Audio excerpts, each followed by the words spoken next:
সংস্কৃতির দেশ বলা হয় বাংলাদেশকে, আর সেখানে নাটক, গল্প, লেখা সমস্ত কিছু তো এখন সিনেমা তৈরি, এবং জয় বাংলা বলা যাচ্ছে না, সমস্ত কিছু বন্ধ হয়ে যাচ্ছে তো এই পরিস্থিতি। হ্যাঁ, সুতরাং বুঝতে হবে মৌলবাদীরা ক্ষমতা এলে কি করতে পারে। সমস্ত ভাস্কর্য, মুক্তিযোদ্ধাদের ভাস্কর্য ভেঙে ফেললো, স্বাধীনতার জাদুঘর ভেঙে ফেললো এবং তারা এই ভারতের সঙ্গে সম্পর্ক অলমোস্ট ছিন্ন করে তারা পাকিস্তানি গায়কদের এনে গান গাওয়াচ্ছে, কাওয়ালি গাওয়াচ্ছে।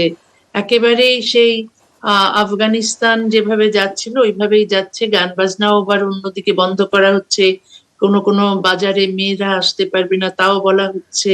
সুতরাং খুবই অন্ধকার দিকে যাচ্ছে। এভাবে যদি চলতে থাকে তাহলে খুবই অন্ধকারের দিকে তলিয়ে যাবে দেশ। দিদি, এই সোনার বাংলা কতটা তাহলে পিছিয়ে গেল সেখানে মানবতা? আসলে এটা হঠাৎ করে তো হাসিনা চলে যাওয়ার পর তো পেছয়নি। হাসিনা এবং অন্যান্য অন্যান্য যে সরকার ছিল দেশ, মানে স্বাধীনতার পর, বাংলাদেশের স্বাধীনতার পর থেকে তারা সবাই ধর্মকে ব্যবহার করেছে নিজের পলিটিক্যাল স্বার্থে, এবং তারা সবাই ক্ষমতা আঁকড়ে ধরে বাঁচতে চেয়েছিল। কেউ এইরকম গণতন্ত্রকে উপেক্ষা করেছে প্রায় সবাই, এবং ধর্মকে যেহেতু ব্যবহার করেছে, এইসব মসজিদ মাদ্রাসা গড়ে দিয়ে, এইসব ওয়াজ মাহফিলের আয়োজন করে তারা তারা দেশকে, সমাজকে অনেক পিছিয়ে দিয়েছে। এই মৌলবাদীদের চাষ করেছে ওরা, এইসব ধর্মান্ধদের চাষ করেছে। হিন্দুরা নির্যাতিত হয়েছে প্রতি সরকারের আমলেই, এমনকি হাসিনার সময়েও হিন্দুরা নিরাপত্তা পায়নি, নির্যাতিত হয়েছে। হাসিনার সময়ই মৌলবাদী মানে কারখানা, যেগুলো আমরা ফ্যাক্টরি বলি ওই মসজিদ মাদ্রাসাকে, তা খুবই অ্যাক্টিভ ছিল এবং প্রচুর জিহাদি মৌলবাদী তৈরি হয়েছে। হাসিনার সময়ই তো ব্লগার হত্যা করেছে যে জিহাদি জঙ্গি গোষ্ঠী।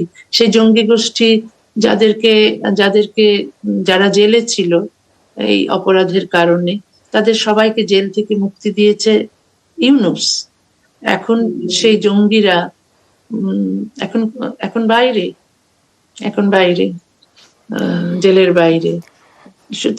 সুতরাং এই সরকারের উদ্দেশ্য আমরা বেশ বুঝতে পারি। এই সরকার ইসলামী শাসন কায়েম করতে চাইছে, ভারতের সঙ্গে শত্রুতা করে পাকিস্তানের সঙ্গে বন্ধুত্ব করতে চাইছে, এবং দেশকে একেবারেই মানে ইসলামিক দেশ মানেটা কি, যেখানে সংখ্যালঘুদের কোনো অধিকার থাকবে না, নারীর কোনো অধিকার থাকবে না, সেদিকেই যাচ্ছে। কোনো সংস্কৃতির কিচ্ছু থাকবে না, গান বাজনা, ইসলামে গান বাজনা হারাম, সুতরাং গান বাজনা বন্ধ। সেই সবই তো করা হচ্ছে, খুব দ্রুতই করা হচ্ছে। মুক্তিযুদ্ধের ইতিহাস মুছে দিয়েছে। এটা যে কখনো এই ধরনের মানে মুক্তিযুদ্ধের বিপক্ষের শক্তি বা স্বাধীনতা বিরোধী শক্তি, যুদ্ধাপরাধীরা যে কখনো ক্ষমতায় আসবে, এটা তো আমরা কল্পনাও করিনি। সে কারণে ঠিক এখান থেকেই দিদি, যেখানে আপনি বাংলাদেশের এই পরিস্থিতিকে আফগানিস্তানের সঙ্গে তুলনা করছেন, যেখানে বাংলাদেশের শিক্ষা সংস্কৃতি, যেখানে আপনাদের মতো শিল্পী সাহিত্যিকের জন্ম, সেখানে এই পরিস্থিতি তৈরি হলো কিভাবে? মৌলবাদের জন্ম হলো কি করে? বীজটা কি অনেক আগেই বপন করা হয়েছিল সেখানে? সেটাই তো বললাম, বীজটা অনেক আগে থেকে প্রতি সরকার যেহেতু ধর্মকে ব্যবহার করতে চেয়েছে নিজের পলিটিক্যাল স্বার্থে, সেই ধর্মকে ব্যবহার করতে গিয়েই এই মৌলবাদীদের জন্ম দিয়েছে।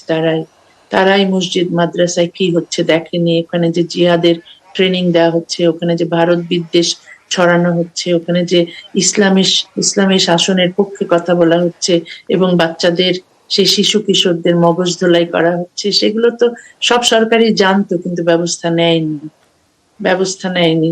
সেই কারণেই এই হাল এই দেশের এখন এইরকম। আমাকে যখন 30 বছর আগে দেশ থেকে বের করে দেওয়া হয়েছিল, কেন? যেহেতু এই ধর্মান্ধরা মৌলবাদীরা জিহাদিরা আমার বিরুদ্ধে আন্দোলন করেছিল, সরকার সেখানে আমার বিরুদ্ধে অ্যাকশন নিল। ওই মৌলবাদীদের বিরুদ্ধে, যে ফতোয়াবাজদের বিরুদ্ধে কোনো অ্যাকশন নেয়নি, যারা আমার মাথার মূল্য ঘোষণা করেছিল যে ইসলামী মৌলবাদী দল, তাদের বিরুদ্ধে সরকার কোনো ব্যবস্থা নেয়নি। যদিও ফতোয়া বাংলাদেশে ইল্লিগাল, কিন্তু একজন নিরীহ লেখকের বিরুদ্ধে সরকার অ্যাকশন নিল, আমাকে দেশ থেকে বের করে দিল। ঠিক। সে এই 30 বছর আগে কি বোঝা যায়নি দেশ কোন দিকে যাচ্ছে? আজকে তার পরিণতি আমরা দেখতে পাচ্ছি।